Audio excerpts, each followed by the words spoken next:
sentido da Escritura, fazei o nosso coração arder quando nos falardes. Aleluia, aleluia, aleluia, aleluia, aleluia, aleluia, aleluia, aleluia.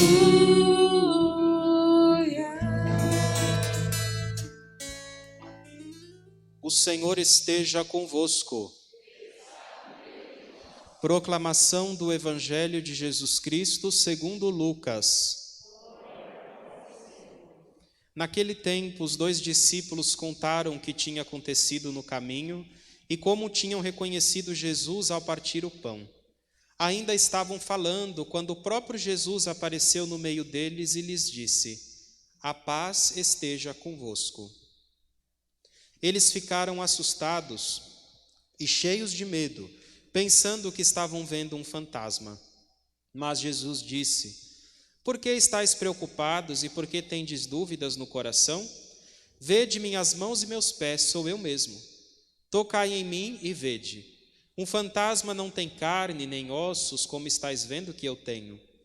E dizendo isso, Jesus mostrou-lhes as mãos e os pés, mas eles ainda não podiam acreditar porque estavam muito alegres e surpresos. Então Jesus disse: "Tendes aqui alguma coisa para comer?" Deram-lhe um pedaço de peixe assado. Ele o tomou e comeu diante deles. Depois disse-lhes: "São estas as coisas que vos falei quando ainda estava convosco. Era preciso que se cumprisse tudo o que está escrito sobre mim na lei de Moisés, nos profetas e nos salmos."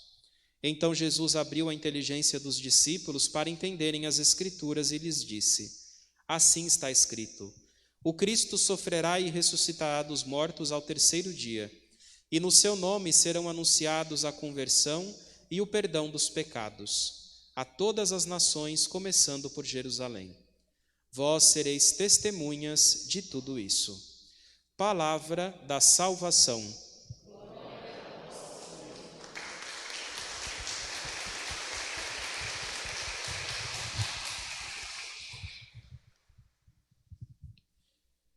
Louvado seja nosso Senhor Jesus Cristo. Os que estão na igreja podem sentar-se. Antes de mais nada, eu gostaria de fazer 2 agradecimentos a vocês que estão aqui na igreja e também aos irmãos e irmãs que nos acompanham de casa. Agradecer em primeiro lugar, se a gente pode dizer assim, pela fidelidade de vocês todos à nossa comunidade. Graças a Deus, nas transmissões que foram feitas também pelo Renato e pelo Gilmar, na Semana Santa, enfim, todas as missas neste período em que não pudemos estar juntos presencialmente, havia um bom número de irmãos e irmãs acompanhando. E isso é sinal também do amor de vocês pela comunidade. E, em segundo lugar, quero agradecer de modo mais especial pela contribuição na rifa de Páscoa, que todos ajudaram, colaboraram, e também pela fidelidade no dízimo e nas ofertas. Graças a Deus, a gente conseguiu manter tudo nos conformes, graças à colaboração de todos. Que Deus os abençoe e retribua a generosidade de todos. Se alguém pecar, nós temos junto do Pai um defensor, que é Jesus Cristo, o justo. Assim nós vimos na segunda leitura. Se alguém pecar, temos um defensor. Claro que, como diz o livro do Eclesiástico, a ninguém o Senhor deu licença para pecar, óbvio. Mas a gente precisa tomar cuidado para que a gente não seja muito fanático e ache que por qualquer razão Deus vai nos mandar para o inferno. Até porque, naquilo que a gente chama de inferno, não existem pessoas que Deus condenou. No inferno não existe ausência de misericórdia. O que existe no inferno são liberdades perdidas. Pessoas que livremente decidiram caminhar como se Deus não existisse. Ainda há, hoje, quem acha que essas mais de 300 mil pessoas vitimadas pela Covid morreram por castigo de Deus. E o pior, ainda acham que está todo mundo no inferno, porque as condições não permitem que o padre vá até o enfermo para dar unção dos doentes.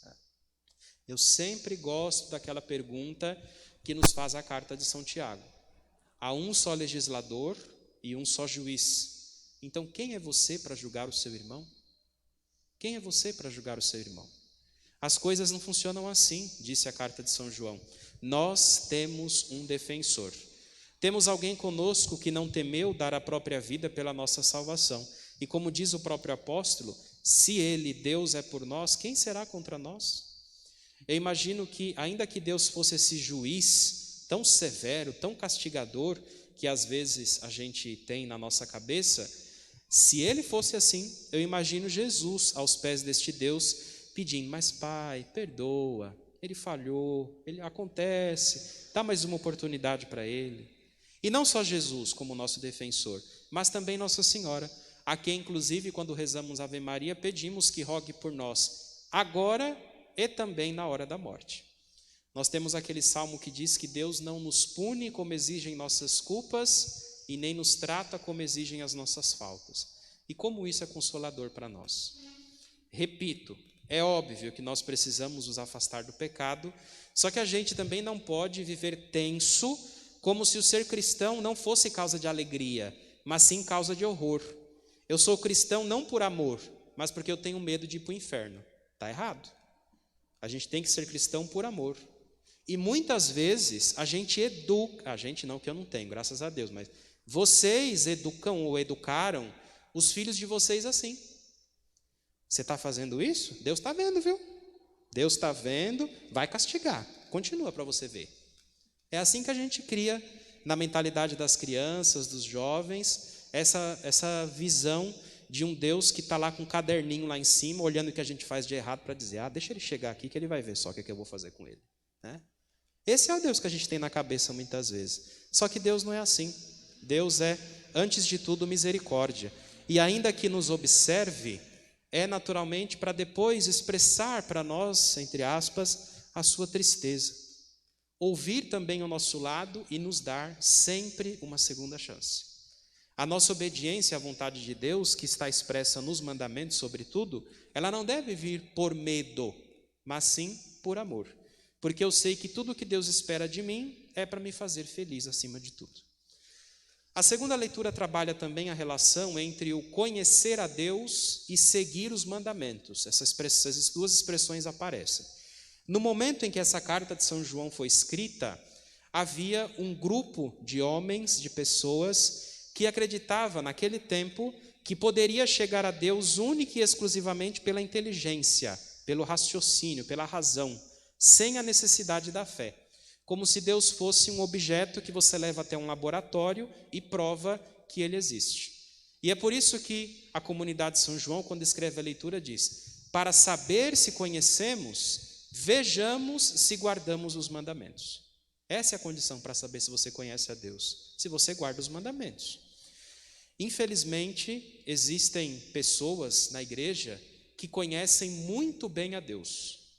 Falam de Deus como ninguém, com uma eloquência, uma clareza que até nos espanta, só que não convencem.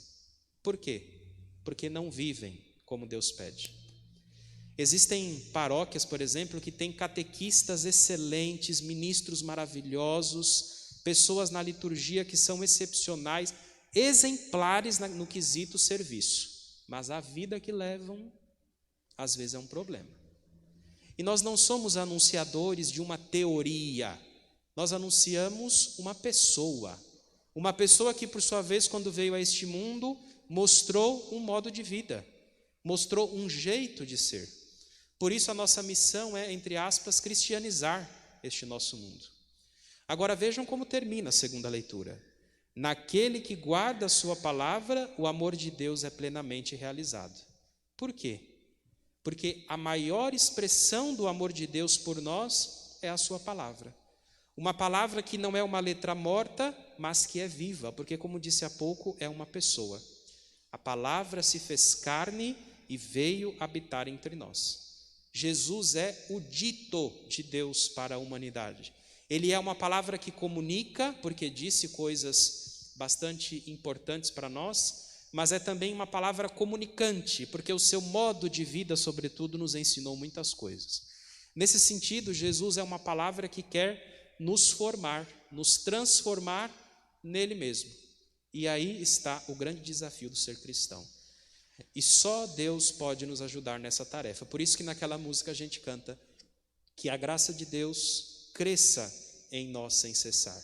E de ti, Pai, venha o Espírito para gerar e formar o Cristo em nós. Gerar e formar o Cristo em nós. Deixar-se moldar e envolver por esta palavra que é Cristo. Hoje em dia, mais do que necessário. Por fim, eu quero convidá-los também a olhar brevemente para a relação que existe entre o Evangelho e também a primeira leitura. No Evangelho, Jesus aparece aos discípulos e diz: vocês são testemunhas de tudo isso. Naquele momento, para os discípulos, foi uma missão bastante difícil, porque os apóstolos viviam ainda escondidos, com medo de serem reconhecidos como seguidores de Jesus, e agora Jesus pede exatamente para que eles saiam para dizer que ele ressuscitou. E não só isso, que comecem por Jerusalém, que era exatamente o lugar em que Jesus havia morrido. Mas a primeira leitura confirma que os apóstolos abraçaram esse mandato. Apesar do medo que sentiram, abraçaram o pedido de Jesus. Vejam que Pedro, depois de acusar o povo de ter matado a Jesus, e ele usa palavras bastante fortes: vós matastes o santo, o justo, o autor da vida, ele diz: mas Deus o ressuscitou dos mortos, e disso nós somos testemunhas. Nós somos testemunhas. Os discípulos abraçaram a condição de testemunhas, graças a uma outra testemunha bastante silenciosa que vai agindo por dentro, mas que é bastante sedutora: o Espírito Santo. O testemunho de hoje é a missão nossa e por isso nós pedimos sempre o Espírito. Só que a gente não pode testemunhar com honestidade, com profundidade, aquilo que a gente só conhece superficialmente. Existem pessoas que só amam a Deus quando Ele faz o que elas querem. Quando não, chegam até a blasfemar. Chegam até a blasfemar, o que é bastante grave. Mas o fato é que a testemunha só é digna de crédito, portanto, nosso testemunho só tem validade quando nós falamos de coisas que nós vimos, que nós escutamos, que nós experimentamos, das coisas que nós vivemos. E nesse contexto, um pouco mais adiante, não entrou na leitura de hoje, mas Pedro dirá: é impossível deixarmos de falar das coisas que nós vimos e ouvimos. Impossível. Quem tem um encontro com Jesus se sente impossibilitado de não falar esta verdade. Ele sente a necessidade de falar. Você já experimentou que Jesus ressuscitado está dentro de você, no seu coração?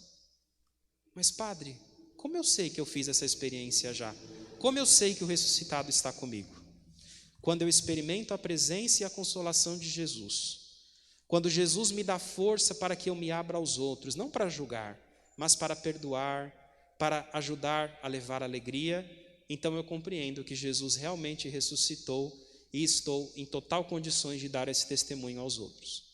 Quem anuncia coisas bonitas, mas não vive estas mesmas coisas, não deixa de ter palavras bonitas. Só isso, nada mais. É como aquele sol do inverno, sabe? A gente está com frio, sai aquele sol, a gente diz: ai, deixa eu ir para o sol para me esquentar um pouquinho. O sol está iluminando, a gente vai ficando no sol, mas não esquenta nada. Assim é quem anuncia a palavra, mas não a vive.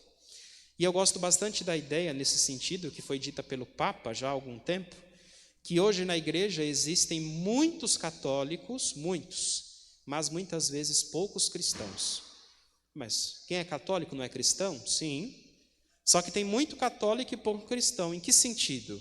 Existem pessoas, por exemplo, que são até exageradas em fazer cumprir tudo aquilo que a igreja diz. A igreja, tudo aquilo que a igreja diz. Tem gente que, por exemplo, agora na pandemia, receber a comunhão na mão acha um escândalo. Isso é um absurdo, porque o Papa, não sei das quantas, em 1600, e lá vai bomba, no decreto XYZ, diz que a comunhão tem que ser na boca, por isso, por aquilo outro. Né? Sabe tudo de cor, isso é até bonito, porque sabe defender a igreja de certa forma. São tão escrupulosos no que diz respeito à igreja, só que o coração está cheio de mágoa, está cheio de ressentimento, está cheio de ciúme, está cheio de inveja dos outros, e não tem problema, não tem problema. Né? Esses irmãos são católicos excelentes, Agora, cristãos? Será que são? Será que são? E esta foi a fala do Papa, que inclusive deu bastante problema na época, né? Você pode estar todos os dias na igreja, mas ainda assim não estar com Cristo. Não estar com Cristo. O modo de vida que você leva. Não é para ser uma coisa aqui dentro e lá fora ser outra. Não é para ser uma coisa lá fora e aqui dentro outra, né? A gente tem que ser autêntico, ser quem nós somos. Ainda que nos cause medos, porque existe perseguição contra os cristãos, de forma velada, mas existe.